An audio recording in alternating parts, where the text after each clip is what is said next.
manolotra anao ny logité. Merci toi amilay netoa vaovaorany. Eto ny Tivera. Jovena, source d'énergie. Vous présente le JT. C'est Mour. C'est tout. Mogul, c'est trop beau avec le JT. mitsidika ireo toerana maro eto Madagasikara ato anaty le JT miaraka amin'ny Tsaradi. Tsaradi, nosy iray, tsika iray. Falifaly, sambasambatra ato anatin'ny le JT miaraka amin'ny Monto Plus. Monto Plus, misy amin'ny tsirony maro azo isafidianana.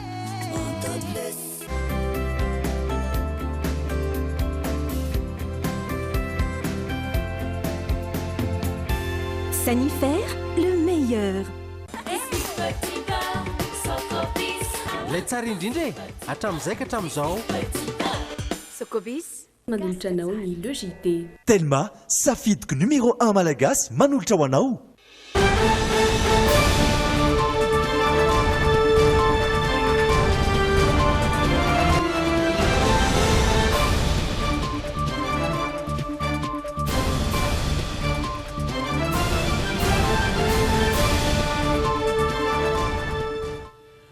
Tompoko ary tonga soa tao anatin'ny fotoanany fampahalalam-baovao amin'izao takarivany alatsinainy fahatelo ny volana jona izao reto ny lohateny.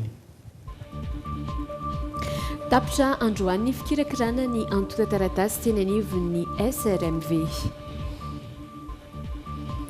Taorian'ny fangatana nataon'ny fikambanan'ny Mpino Silamo dia namoaka fanambarana ny ministeran'ny asa fa ny alarobia 5 jona ho avy izao indray no natokana ankalazana ny Aïd el Fitra andro tsy asana saingy andraisan-karama. Antota taratasy fahazon-dalana anondrana huile essentielle any ivelany manodidina ny 70 no mikatso eny anivon'ny ministeran'ny tontolo iainana tato anatin'ny 2 volana izao. Volorongony 30 hektara kosa no trateaky ny zandary tao amin'ny distrika Nampany.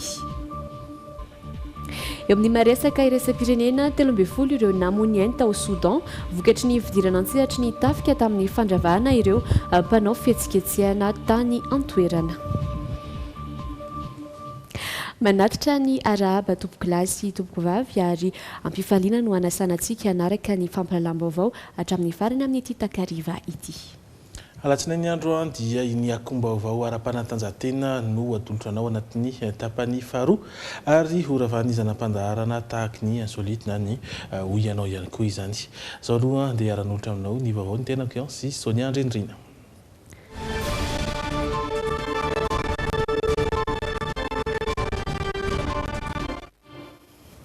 Fa ao anatin'ireo distrika izay nahazon'ny seny vokatra azo isaina sy mbola ho amarinina ka navoakan'izy ireo tao amin'ny trankalany dia toy izao indray araloha ny antontanisa tsy ofisialy amin'ny farany ho an'ny fizaran'ny seza ho eny Tsimbazaza raha araky ny fanisanay avy eto amin'ny logité azy hatreto dia mbola ny candidat natolotry ny vovonana politika IRD no na seza betsaka izay mitotaly 420 eo izany manaraka izay ireo tsy miankina izay nahazo seza mandidina ny 370 amin'izao fotoan'izao fahatelo kosa ny candidat natolotry ny antoko Tim K25 izay misa 10 eo ary faefatra ireo natolotry ny antoko hafa izay mitotaly 7 eo marina hatrany fa araky ny fikajina ny fomba araky ny fomba nampianaran'ny seny azy ny fomba fanisana seza no natanterahana ny kajikajy araka ihany koa ny vokatra tsy mbola ofisialy izay navoaky ny seny. Fa tapitra androany ny fikirakirana izay antota taratasy teny amin'ireo SRMV. Tokony gadona teny amin'ny seny androany avokoa ireo antota-kevitra rehetra tamin'ny fotoana nandalovan'ny Rina Andriamalala sy Stefan Rakotomalala teny toerana dia saika na tonga izany ny 5 faingo raika amin'ny 10 isanjaton'ireo birao fandatsaham-bato. Mifarana androany ny famoahana fironana tapitra ny fikirakirana ireo sary ny fitanana antsoratra na PV scanner iditra ny fijerena ireo fitanana antsoratra ny taratasy na PV réel ny tompon'andraikitra manomboka eto mialohan'ny amoahana ny vokatra vonjemaika amin'ny 15 ny volana Jona. Amin'ny ankapobeny efa voakirakira ny 5 faingo raika amin'ny 10 isanjato ny vokatra teny amin'ny biro am-pifidianana. birao fandatsaham-bato folo amin'ireo 5,4 mahery no tsy nahatonga ny vokatra avy any aminy. Ireo PV scanné na ny sary ny fitanana an-tsoratra mirakitra ny voka-pifidianana voaray ireo dia mahatratra 2,7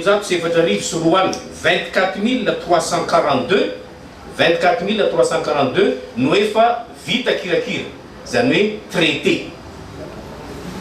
Raha atao zany ny salanisa dia 5,9 isanjaton'ny birao fandatsaham-bato no efa vita kirakira amin'ny alalan'ny PV scanné ary dia zay no manome an'ilay fironana na ny tendance hitatsika ao amin'ny tablao lehibe.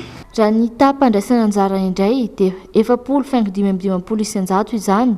Teto Antananarivo fa efatra no vitsy ny olona tonga nanatanteraka ny adidiny, izany hoe 7,4 isanjato ihany. I Belohandro kosa no nahazona mpifidy betsaka 13,4 isanjato. 5,0 kosa ny distrika mbola tsy nahatonga ny fitanana an-tsoratra tamin'ny fotoana nandalovana teny amin'ny Seny noho ny antony samihafa. Ny avy any Mananara avaratra sy ny Soalala efa ao an-dalana ihany koa, ny avy any Dego faharoa ampanina tany Antsoy araka ny tapitra hazo, Andapa, Befotaka, Midongy, Analalava, Antsalova, Besalampo, Maintirano, Marolambo, io no misy olana kely. Ny any Marolambo, Androany no miala ao Vatomandry. Miandry camion avy any Vatomandry no maka ny avy any Marolambo. Ny avy any Tsiombe dia miainga amin'ny fiaramanidina amin'izao tsika miresaka zao. Hatreto distrika 4 amin'ny 7,0 no nahatonga ny antotan-kevitra ara-potoana no vinavinaina ho tonga androany avokoa ny an'ny distrika rehetra manerana ny nosy.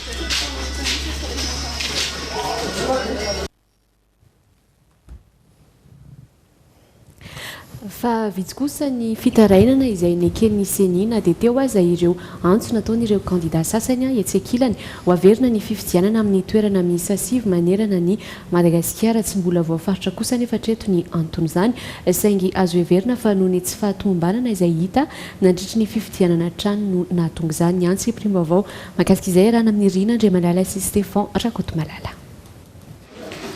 Voka-pifidianana amina toerana 5 no foana raha nitatitry ny Seny, ny iray tany Ankadikely Ilafy, roa tany Ambanja, roa tany Ambilobe, Ifanadina, Maintirano, Mampikony ary Ambovombe Androy.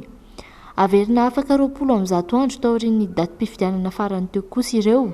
Mialohan'izay anefa dia misy ny fikarohana ny antony nahatonga ilay tsy fahatombanana.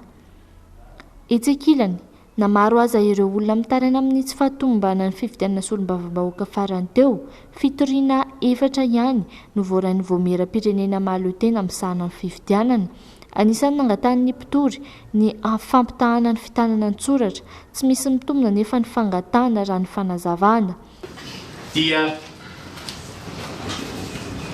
tsy misy mitombina aloha hatramin'izao iresantsika izao.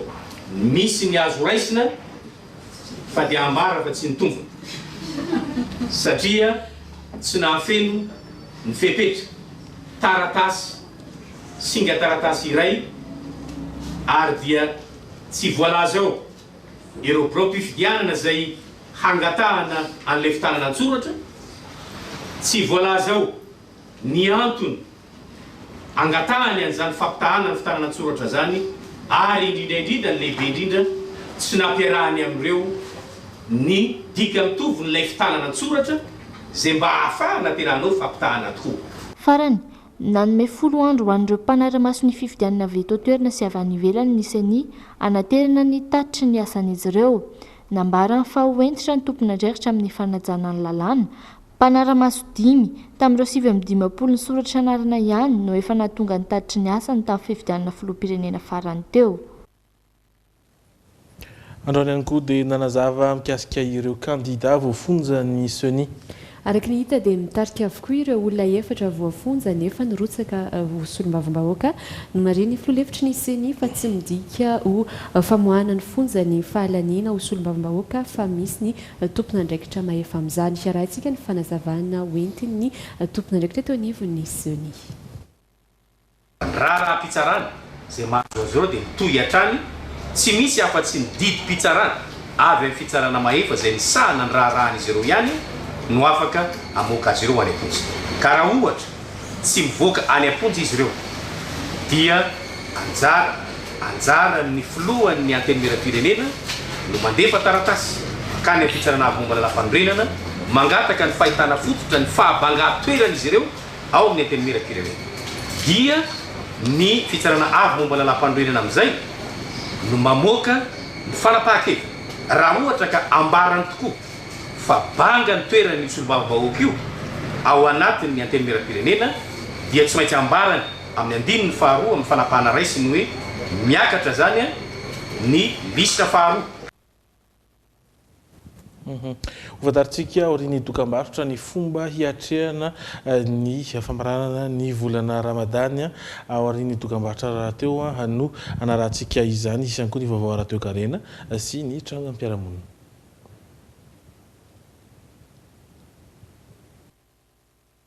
Mitoy ny logité ary ao anatin'ny vaovao actu hatrany isika araka ny fanambara taminao teo dia taorian'ny fangatahana natao ny fikambanan'ny mpino silamo namoaka fanambarana ny ministeran'ny asa fa ny alarobia fa 5 jona ho avy zao no andro natokana hankalazana ny Eid el Fitr.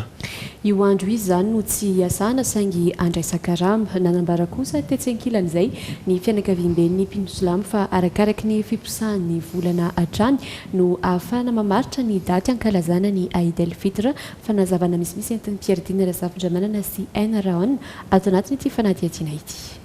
Mbola mifamaofao hatreto ny ametrahana ny andro tsy asana raha toa ka raha-pitso 4 jona no voalaza ny didim-panjakana ny voaka teo aloha dia nahemotra ho amin'ny 5 jona ho avy zao izany. Fangatan'ireo mpino silamo no antony nanaovana izany raha araka ny fanazavan'ny ministry ny asa. Raha ampitso 4 jona mantso no tombatombanan'izy ireo hipisahan'ny volana ary mazava ho azy fa ny ampitsony io no ankalazana ny Eid el Fitr. Dia raha miova le 5 moa zany satria zay no hoe azo antoka kokoa fa hipisahan'ny volana ozy zareo dia natao nanova zany ny gouvernemanta hoe le 5 zany le izy noho izany koa dia le 5 koa zany ny daty ny andro tsy fiasana nefa andraisan-karama amin'ity taon'ity raha mahakasika ny Eid el Fitr le izy. Fepetra roa no ahafahana mamaritra ny daty Eid el Fitr rehefa tsy hita ny volana nefa efa feno 30 andro dia ny aorian'io daty io no anaovana ny fety.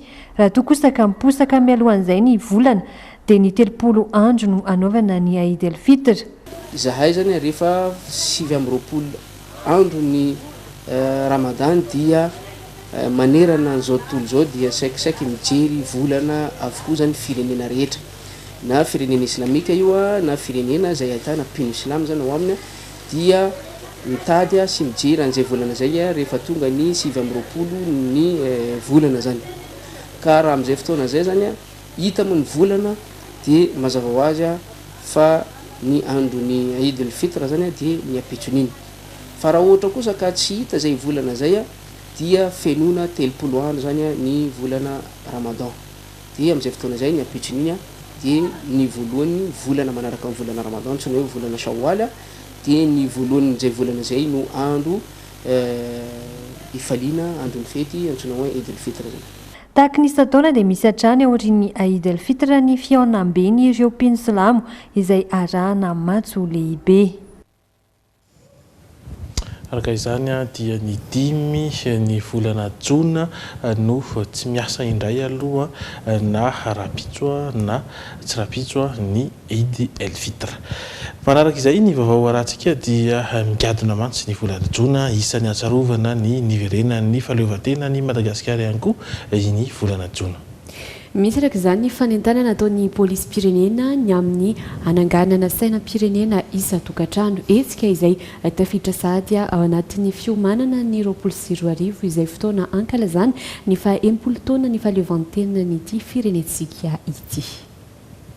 Fotsimena ho hitandravaka ny toeram-piasana sy ny toerana itobiana ary ny trano fonenan'ny polisy pirenena ireo loko ahafantarana ny saina malagasy ireo mandritra ity volana jona ity ho mariky ny fitiavan-tanindrazana sy ho fanajana ny fiandrianam-pirenena.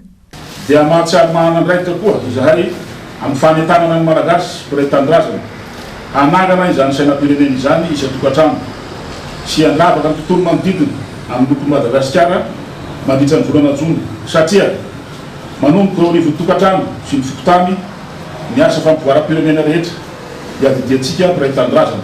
Miomana amin'ny fanamariana ny tsingeritaona niverenan'ny fahaleovantenan'i Madagasikara ny polisy-pirenena hoy ny minisitra Rafanomezantsoa Roger ka maneho fahavononana amin'ny fandraisana anjara feno amin'ny fankalazana manetriketrika ny asaramanitra ary anatanteraka trano ny andraikitra amin'ny fitandrona ny filaminam-bahoaka. Mandeha vaovao tantara isika koa tonga ny fotoana hamafana tanteraka ireo solitra fanjanahana. Eto am-peraterantsika tanteraka ny fanorenana ny ho avy Madagasikara. Araka ny lahatenin'ny ministry ny filaminam-bahoaka tafiditra ao anatin'ny fiomanantsika sahady amin'ny fanamariana ny 40 taona ny fahaleovantena amin'ny taona 2024 izao etsika izao anifetsika fitiavana mahery fivoarany toe-tsaina ary ny fomba fiasa mahomby.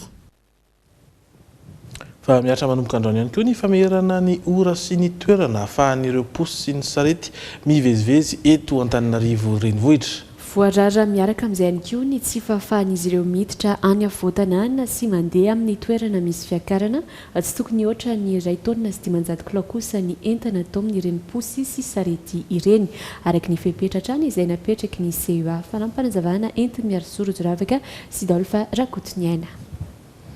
Amin'ny 10 maraina ka hatramin'ny 12 atoandro ary amin'ny 2 ka hatramin'ny 4 tolakandro ny fotoana ahafahan'ny posy sy ny sarety mivezivezy eto Antananarivo renivohitra ho fandrindrana ny fifamoivoizana.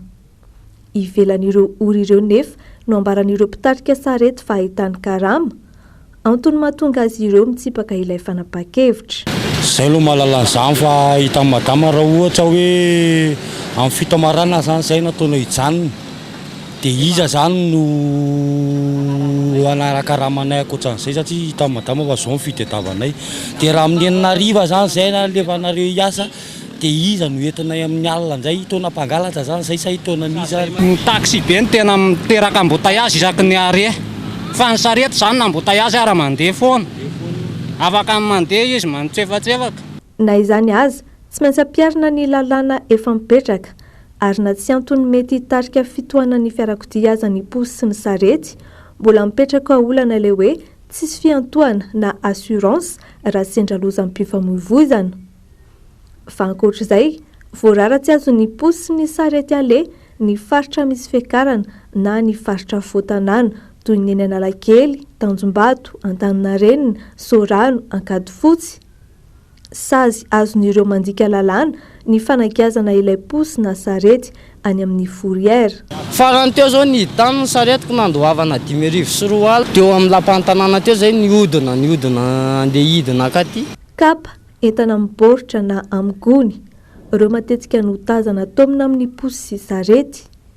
Efa misy raha teo ny fenitra apetraky ny komina Antananarivo renivohitra momba ny karazan'entana azo entina amin'ireo fitaovam-pitaterana ireo. Mario keto fa voafetra koa ny taona azo entin'ireo sarety sy posy ireo iny taon'ny 500 zany maximum. Fa raha vao mihoatra an'izay koa dia efa fandika an-dalàna dia ny tena tsy azo entina koa zany dia ny ranotany dia ny éponge dia ny barika ireo zany maivana nefa ny volimindreo goavana be dia zay zany tena antony hitanao tsisy rétroviseur tsisy amatarana tsisy inona mihitsy zany ireo sarety an'ireo dia manakona be sy amina zany dia aloha nandray an'izay fepetra zay. Mariana fa miatra manomboka ny fiandohan'ity volana jona ity ny fepetrapetraky ny CEA momba ny fahafahan'ny posy sy ny sarety mivezivezy eto Antananarivo renivohitra. Setry ny toekarena kosa indray antotan-taratasy fa azon-dalana hanondrana irony huile essentielle irony any ivelany sy mandidina ny 7 no mbola mikatso eny anivon'ny ministeran'ny tontolo iainana tato anatin'ny 2 volana zao. Mitondra fatiantoka goavana eo amin'ny fanondranana entana makany ivelany ary manimba ny fijerin'ireo mpanjifa lehibe eran-tany amin'ity fiarina ity izao fahasaranana izao raha ny fanazavan'ny vondrony mpandrara misehatra eo amin'ny menaka avy no taniana na ny huile essentielle isana sarotra nydingana tsy maintsy lalovan'izy ireo amin'ny fanondranana ireo vokatra mankany amin'ny tsena iraisam-pirenena ny naoty nampiato fitrandrana sy fanondranana ireo vokatra azo avy amin'ny alina tafaresaka tamin'izy ireo androanitra indray tahery Sidolphe Rakotiniaina. Ho an'ny vondrondreo mpanondrana menaka anontaniana na ny huiles essentielles nydingana tsy maintsy lalovan'izy ireo ao anatin'izay sehampiariana izay tato anatin'ny volana vitsivitsy izao tsy mivoaka ao anatin'ny teleronandro ny taratasy fangatahana fanondranana izay NDB ny sehatra misy azy ireo. Teo aloha tsy nisy afa-tsy roa amin'ny 70 ora raha ela indrindra ny fepitaona namoahany io taratasy fanomezan-dalana anondran'io. Antota taratasy manodidina ny 70 eo amin'izao fotoana no mbola mikatso eny anivo ny ministera ny tontolo iainana. Satria izahay dia tsy paye raha tsy lasa netana zay voalohany. Faharoa lasa tsy atokisan'ny client intsony zahay satria misy olana foana tia Madagasikara efa fanondroany zao izy tia nisy ny tamin'ny mois de février zay nijanona ray volana ny exportation dia izao indray lasa noho procédure io dia lasa ela be ny fanaovana dossier ao amin'ny ministeran'ny environnement zany ao forêt ao na sana moa fanaovana dossier dia vokatra izay zany mavesatra dia mavesatra amin'ny opérateur satria misy manque à gagner ao. Fa tiantoka manodidina ny 7 hatramin'ny 10 tapitrisa dolara isam-bolana eo ny vokatra izay olana sedraindreo mpanondrana huiles essentielles ireo raha ny kajy nataon'ny GM.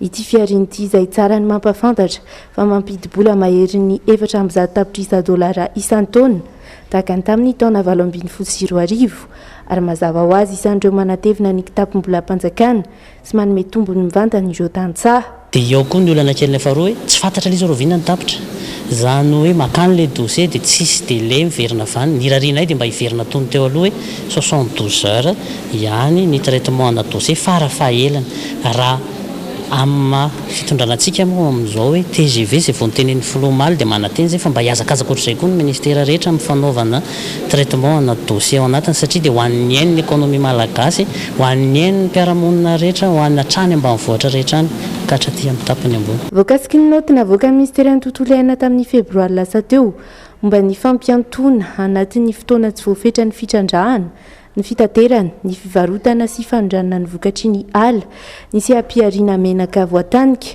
nambaran'ny vondrondreo mpanondrana huiles essentielles androany fa efa nametraka tanjona ambolena zanakazo mahery ny iray hetsy isan-taona ny mpandraraha rehetra ao aminy mba ahafahana manonitra ireo ravikazo izay isan'ny akora fototra ampiasain'izy ireo. Raha tsikaritra dia vitsy ny vehivavy voasolo tena ao anatin'ny fandrararana hitantsika tao anatin'ny valandresaka izay natao teo izay mbola maro mantsy ny sakana izay tsy ahafahan'ny vehivavy malagasy misehatra eo amin'ny fampandrosoana hoy ny fikambanan'ny vehivavy mpandraraha malagasy. Tontolo ny famokarana sy ny fandrarana no mbola tarafana fa ambany ny fandraisana anjara ny vehivavy isy araka izany fampiofanana omena azy ireo araka ity fanadihadiana manaraka ity. Ambany ny tany fandraisana anjara ny vehivavy amin'ny fampandrosoana eto Madagasikara. Nisongadiny io tao anatin'ny fampitahana nataon'ireo solitena ny vehivavy mpandraraha malagasy amin'ny firenena-kafa. Betsaka ireo sehatra mila fanarenana miainga avy amin'ny famokarana izany. Tena zavatra hita zany aloha ny olana dia ny hoe ampy ve ny famokarana ny resaka vokatra zany tena hita mbola misy olana satria lazaina fa be da be ny voankazo lazaina fa mila filana lehibe tsika eto Madagasikara amin'ny resaka vary ny fanavarana vary tsy mbola ampy nefa ny tsika malagasy no mihinana vary telo isan'andro. Dia izay zavatra izay zany no tsy maintsy dinihana akaiky mihitsy ny ary izay no ifosanay niaraka tamin'ny mpamatsy vola sy ny mpiara-dia taminay hoe ireo filière anankiroa ireo zany no tena zavatra tena filière ilain'ny firenena fa koa anisan'ny misehatra ifatoan'ny vehivavy. Fantatra ihany koa fa mbola vitsy amin'ireo vehivavy malagasy no misehatra eo amin'ny tontolo ny fandraharahana. Be ny sakana tsy moramora mihitsy satria taratasy be da be compte etsetretsetra avy eo koa moa ny fandresen-dahatra ny banque sy ny mpiara-dia tsy moramora satria tsy ao anatin'ny fahafahana sy fahalalan'ny vehivavy ny fananana an'izay fandresen-dahatra izay. Ireo ny olana tena misongadina fa taratra hatrany ny fahasahiranany vehivavy miditra eo amin'ny sehatra asa rehetra eto Madagasikara araka ny nambara ny solitena ny vehivavy mpandraraha hatrany. Isy ny fiofanana omena azy ireo ny faharaiky amby folo sy ny faharoa amby folo ny volana jona ho avy izao. Omendanja kokoa ny famokarana hotsongaina manokana amin'izany ny vary sy ny voankazo. Isy ihany koa fampianarana eo amin'ny tontolo ny fitantanana kapobeny. Tetikasa efa natomboka tamin'ny taondasy izy io ary tsapa fanahitam-bokany ka izao tohizana izao indray. Trangam-piarahamonina indray kosa volorongony 30 hektara no sarin'ny zandary avy ao androka tao amin'ny commune Itampolo any Ampany andrefana ny herinandro lasa teo. Mbola mila ezaka lehibe hoentina migorana hatramin'ny faran'ireo voly ao an-toerana fiveloman'ny olona any mantsy ny volorongony mamintina ny vaovao territoire eo amin'ny rindran-tsary ny Anjara Kotinorainy. Fitsidihana sy fitsirihana ara-potoana izay nataon'ireo zandary avy amin'ny tompom-paritry ny zandarmaria ao androka no nahafahana nahasambotra ireto volorongony 30 hektara ireto. Mbola nisy zava-mahadomelina efa maina 20 kitapo sy volorongony 15 kilao ihany koa tao amin'ny toerana tao Ejofo ao amin'ny Fokontany Ankaramena 2 commune Itampolo any amin'ny distrikany Ampany Ouest. Nitsoaka ny tanàna avokoa ny olona izay mpamboly fantatra fa zary fivelomana mihitsy any amin'ny faritry ny volorongony. Olona iray izay tratehaka saika hitondra rongony handositra no voasambotra ka natolotra ny fampanoavana. Ny santionam-bokatra izay zaka ny zandary no natolotra tamin'ny tony mpampanolalana tao Ampany andrefana ka efa nidorana tao Imason'ny Mpikambana avy tao amin'ny OMC ny distrika ireo zava-mahadomelina. Fa zandary olay kosa no niaran'ny hatezeran'ny mponina tao Didy Ambatondrazaka. Torabato sy kapoaka no nanjo azy ireo disadisa ara-tany no nahatonga ny korontana efa miverina tsikelikely kosa ny filaminana any an-toerana amin'izao fotoana izao tsy afaka milefitra manoloana ny fandikan-dalàna kosa nefa ny zandarmarim-pirenena saingy natao ampihavanana ny famerenana ny filaminana araka izao angom-baovao entiny Jastel Njarafeno sy Anjara Kotinoraina izao. Tandron'ny filaminana roa ny ara-nyerisetra tany Ambohibe, commune Ambanivohitra Didy, distrikana Ambatondrazaka. Voatorabato sy voakapoka izy ireo ary naratra vokatra izany. Araka ny tatitra avy any an-toerana, ny famaly tamina mpandraraha iray tao Ambohibe roponina tao amin'io tanàna io. Niditra an-tsehatra tamin'ny fandaminana ny mpitandron'ny filaminana ka niara ny atezerany roponina. Nitondra fanazavana amin'ny alalan'ny Antso Ataribiny komandany zandarmaria aloatra Mangoro. Resaka fanana tany no problemany zareo tao. Dia lasa naneo ny tsy fahafaliana ireo fokon'olona no tarisiny ny lefitra fokotany avy ao Ambohibe. Nandeha ny lanao filaharam-be ny lanja Sorabavety nakany amin'ny commune Didy teo anatrehan'ny ben'ny tanàna. Dia niezaka nanazava ny ben'ny tanàna ny zava-nisy ara-pomba ofisialy. Dia tsy afa-po moa zany ireo mpanao fihetsiketsehana ireo izay tarisiny Andriamatoa lefitra ny fokotany be. Fa tsy afa-po dia lasa nanimbazimba moa zareo tamin'ny fotoana io ny ben'ny tanàna dia lasa tsy nanaika fa niverina ilay tanàna ary naloa ihany izay fihetsiketsehana izay. Noho ny olona tsara sitrapo nefa dia nahazo fahampahalalam-baovao maro fototra ara-potoana ny zandarmeria avy ao Didy. Fa ireto mpanao fihetsiketsehana reto dia andeha androba sy andoro ny fananan'ilay mpanao mpandraraha ara-toekarena io. Dia naniraka miaramila anankiroa champ réglementaire zany nandehanan'io nandeha nakany amin'ity Ambohibe hiantso tamin'ny fomba fanajana feno any Andriamatoa lefitry ny fokotany mba hitonga ifampidinika eny amin'ny Tobraony volo-toboparitra any Didy. Dia nandeha tokoa ny zandary manety hiraka ara-dalàna araka izay nitenen'ny lehibeany dia tonga somatsara tao an-tranon'ny filoha lefitry ny fokotany izy dia noraisy ny Andriamatoa tsara ihany koa. Dia nivadika tany ambadiky ny trano izy hoe isolo akanjo vetivety kaso ny zavatra nitranga taorianan'izay dia efa ny voadidin'ny olona izany hoe efa tratran'ny inona moa zany encerclement. Tsy mbola nanana disadisa tamin'ny mponina manodidina ny zandarmaria any an-toerana raha mifampitam-baovao voaray hatrany. samba ny isiana tranga toy ireny. Nandefa solotena andaminy raharaha tany an-toerana ny mpitandro ny filaminana ny ampitsony io andro ihany. Nilamina ny resaka ny fanaovana tamin'ny roaponina, tsy nisy fisamborana na famitorana natao. Fipetrany ray sy ny mpitandro ny filaminana io mba tsy isiana korotana ao anatin'ny vahapotoan'ny fampielezan-kevitra mialohan'ny fifidianana teo. Nanamafy kosa ny zandarmaria avy any an-toerana fa tsy azo le ferina kory ny fandika an-dalàna. Fa vavao hafa kosa indray nosoloana PDS na filohan'ny délégationna manokana ny mpitantana ny commune ho Toamasina. Nesorona tamin'ny toerany ben'ny tanàna Élysée Ratsiraka taorian'ny fitarainana maro tonga teny anivo ny ministera ny atany ary ny tatitra taorian'ny fanadihadiana izay natao teo anivo ny commune Toamasina. Isan'ny olana izay nosedran'ny mpiasa tao an-toerana mantsy ny resaka karama raha ity fanadihadiana izay nataon'ny Rodano Menjanahary ity. Tsy anisan'androna azo vady be indrindra atao amin'ny distrika Manoro Élysée Ratsiraka. Sarotra ho azy nanenjika ny vato ny mpifanandrina aminy ka na dia tsy mbola ofisialy aza ny vokatra dia azo heverina fa tsisy andreo olany izy. Tsy nametra-pialana amin'ny mahabe ny tanàna azy raha teo mialohan'ny rotsahan'ny fidiana ho solombavam-bahoaka ihany koa ity kandida ity. Taorian'ny fifidianana ny nanaovan'ny ministry ny ary-tany Sony manala azy tsy ho eo amin'ny andraikitra mahabe ny tanàna Toamasina intsony. Raha ny lalàna amin'ny feny fifidianana aloha ny jerena dia afaka miverina mandray ny andraikiny amin'ny mahabe ny tanàna azy ny kandida iray taorian'ny fifidianana izay nataony. Notendren'ny filohan'ny délégationna manokana tanàna ny Toamasina i Christian Razafimanana izay filohan'ny filakevitra municipal teo aloha ka ny préfet ny Toamasina ny tonga nanolotra ny fahefana ho azy. Ny voalohany angamba no ataonay dia ireo mpiasa izay novoasy ny exécutif teo aloha izay mpiasa manana ny rariny izay efa nataony conseiller de délibération tamin'ny fahazaha président mba hamerenana an'ireo mpiasa ireo ary tsy naveriny zareo tsy navoaka ny zareo ny arrêté d'application dia après zany dia nitory ireo mpiasa ireo ary nahazo rariny dia mbola tsy nampidiriny zareo ihany ka io zany tsy maintsy atao jirena akaiky dia akaiky ary haingana dia haingana momba an'ireo mpiasa ireo.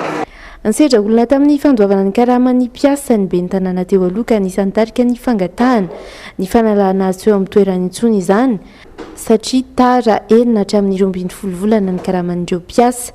Volana oktobra 2024 no efa nanolotra ny tamberim-bidy na ny ristorina azo avy amin'ny fitrandrahana ny kelas cobalt ny orinasa Ambadvi tsy diso anjara tamin'ny vola mitentina 300 miliara ariary ny commune Toamasina.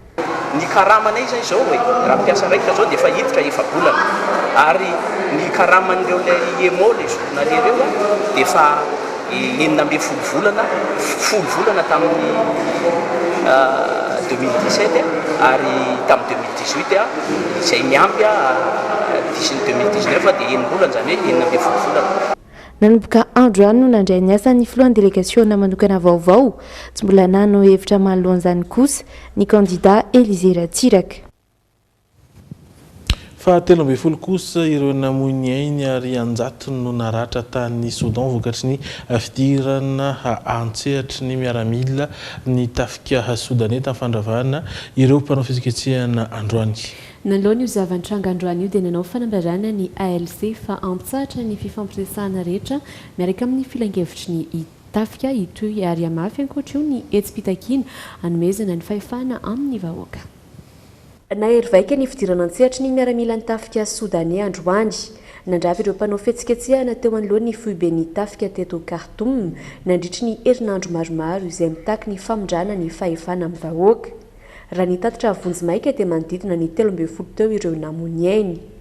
Raha ny tatitry ny komity foiben'ny ireo mpitsapy Soudanais dia anjatony ireo naratra ankoatra ireo 13 namony ainy vokatry ny herisetra nataony miaramila ny tafika nandritry ny fanaparitahany ireo mpanao fihetsikehtsehana. Nanoloana io zavan-tranga androany io dia nanao fanambarana ny ALC na ny firaisana ho an'ny fahafahana sy ny fanovana eto Soudan fa ampitsahatra ny fifampiresahana rehetra miaraka amin'ny filan-kevitry ny tafika izay mitatana vonjimaika ny Soudan mandritry ny tetezamita. Ambarana etona ny fitsahara ny fifandraisana sy fifampiresahana amin'ny filan-kevitry ny tafika izay mpanonga-panjakana. Ankoatra io manenga ny vahoaka Soudanais anatevin-daharana ny fitokonana ary roso amin'ny fanakorontanana tanteraka manomboka androany ny avy amin'ny ALC. tetsy ankilany dia nandany fiampangana azy ireo nampiasa herisetra tamin'ny fandravana ny hetsika kosa mitondra teny ny filan-kevitra ny jeneraly Shamseddin Kabashi. Namoaka fanambarana ary niantso ireo miaramila eo anivon'ny tafika Soudanais ampitsahatra io fanaparana herisetra io ny masoivo Amerikanina. Ny fitondrana Egyptiana kosa ankilany nanao antsoavo amin'ny famerenana ny fifampiresahana eo amin'ny tafika sy ny vahoaka. Fa voaendrikendrika olanolana tovovavy breziliana iray kosa i Neymar ary nanoloan'izany dia namoaka horonan-tsary nitondrany fanazavana mikasika izay fiampangana azy izay ity mpilalao baolina kitra ao amin'ny PSG ity. Tsy marina ary tsy mitombona ho izy ilay fiampangana fa natao mba angalana vola taminy fotsiny horantsika ny Atsipriany fanadihadiana. Fandrika ilay izy ary tafaroboka tamin'izany ny tenako. Anatra ho ahy eo amin'ny hoavy izany manomboka izao. Tena ratsy ary mampalahelo satria ho an'ireo izay mahafantatra sy mahalala ny toetrako dia mahalala tsara fa tsy mahavita zavatra toy izany ny tenako. Ampahany tamin'ny horonan-tsary nentin'ny Neymar nitondra fanazavana manoloana ny fanendrikendrehana azy ho nanolana tovovavy breziliana iray io. Raha tsy ahivina dia tato amin'ity hôtely lehibe fandraisam-bahiny teto Paris ity no nolazain'ilay tovovavy fa nitrangana izany teo anelanelany 12 sy 17 Mey lasa teo. Niandry ny farany volana Mey mihitsy anefa ilay tovovavy vao nitory Neymar rehefa tonga tany Brésil noho ny ambarany fa fanafitohinana nahazo azy. Tsy marina ary tsy mitombina ilay fiampangana hoy ity mpilalao baolina ao amin'ny PSG ity. Fandrika natao angalana vola taminy fotsiny ilay izy. Andro vitsy taoriana ilay fitoriana azy mantsy dia nisy ny mpisolo vava avy ao Sao Paulo tanàna iray ao Brésil nikasa aka vola taminy ho setry ny fiarovany ilay tovovavy. Nateo azy andresabe nateraka izany namonjy ny ekipa pirenena breziliana tao Rio ihany Neymar. Ao anatin'ny fiomanana tanteraka amin'ny fiatriana ny Copa America izay atao ny 14 Jona hatramin'ny 7 Jolay ho avy izao ny Seleção ekipa pirenena breziliana izay misy an'i Neymar. Manantenao fa hivahainga ny olan'io tsy meloko Neymar ary fanosorapotaka entina nitona azy fotsiny ireny fa tsy marina hoy ity mpilalao baolina kitra ao anatin'ny ekipa ny Seleção ity. Tapitra miaraka amin'iny vaovao avy any ivelany mikasika ny Neymar iny ihany koa aloha ny tapany voalohany ampatsahivina aminao ny vaovao izay songadina tamin'ny jandy. Tapitra androany fikarakirana ny antotan-taratasy teny anivon'ireo SRMV izay no anisany nojerena tao amin'ny seni raha ny fanambaran'izy ireo ary hitantsika amin'ny sary ihany koa fa atao reny fangatahana natao ny fikambanan'ny Pinsulame dia namoaka fanambarana ny ministeran'ny asa fa ny alarobia fa 5 volana jona ho avy izao indray no atokana kalazana ny Eid el Fitra andro izay tsy asana saingy andraisana karama ihany koa izany ary antotan-taratasy fa azon-dalana anondrana ireo menaka anontaniana na ny huile essentielle ny ivelana mandindina ny 700 no mikatso anivon'ny ministera ny tontolo iainana tatao anatin'ny 2 volana izay hitantsika tao ihany koa fa saron'ny zandary tany amin'ny distrikany Ampani ny rongony mandindina ny 30 hektara. Ireto kosa indray ireo zanam-pandarana miandranao ato anatin'ny tapany faharoan'ny logité amin'ity takariva ity tahaka ny mahazatra rehefa alatsinainy tahaka izao dia hivatoerana betsaka ao anatin'ny logité ny vaovao ara-panatanjahantena indrindra ny taranjam-baolina kitra toy ny lalao ara-piralahiana teo amin'ny Barea sy ny liona mena ny Luxembourg. Tamin'ity androany ity dia fanontaniana mikasika ny fananganana sainam-pirenena no napetraka tamin'ireo sendra ny fandraisam-peon'ny logité tato anatin'ny Oianao. Tovovavy iray 20 taona tratry ny aretina tsy dia fahita firy maneran-tany ka mitarozaka avokoa ny hoditra rehetra eny amin'ny vatany no entina amintsika ato anatin'ny hafakely izy moa izay marihana fa mannequin na platro. Andao isy vetivety ary dia anaraka ireny zandam-pandarana ireny isika ato aoriana ireto dokam-barotra vitsivitsy ireto.